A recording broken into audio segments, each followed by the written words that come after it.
The next step in your assembly is to install the muffler and the heat shield onto the engine. So your first step is to remove the two nuts that hold the muffler on and the lock washers. Make sure that the gasket is placed over the studs of the muffler first, and then you can go ahead and install your muffler.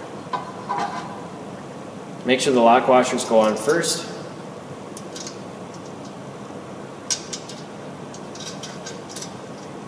And install the two nuts. Once your torque wrench is set to 106 pounds, you can go ahead and torque these two nuts.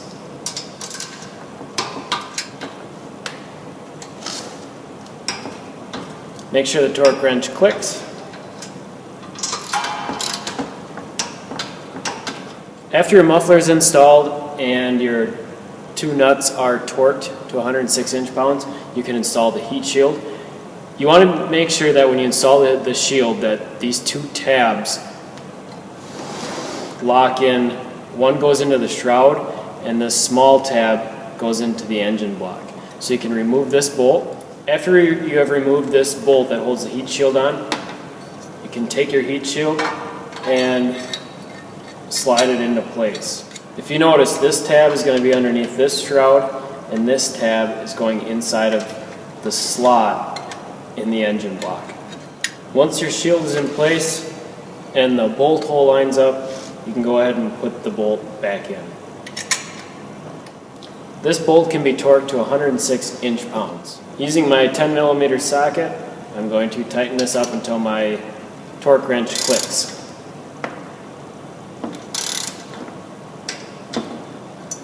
After my muffler is in place and my heat shield's in place, my next step is to install the fuel tank. From this step, you can remove the three bolts that hold the fuel tank onto the engine.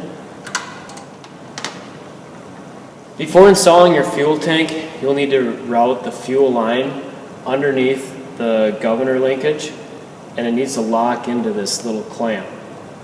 So you want to feed it through and lock this clamp over the hose. After this is done, then you can go ahead and install your fuel line onto your fuel tank. Make sure the hose is pushed all the way up to the edge of the fuel shutoff, and then you can install your clamp by squeezing these two ends and sliding it onto the shutoff. It should look like this when you're done. After the fuel line's on, you can install your fuel tank. Before tightening up the bolts, you want to make sure you can get all the bolts started. For the two bolts located on the front of the engine, it may be easier to use a 10mm socket and an extension so you can reach inside to get the bolts started.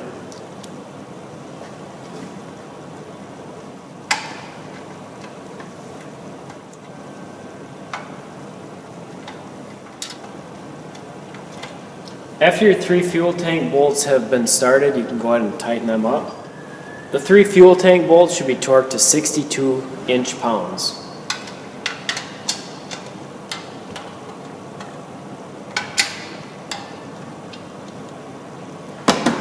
Turn your engine around and tighten the remaining bolt to 62 inch-pounds as well.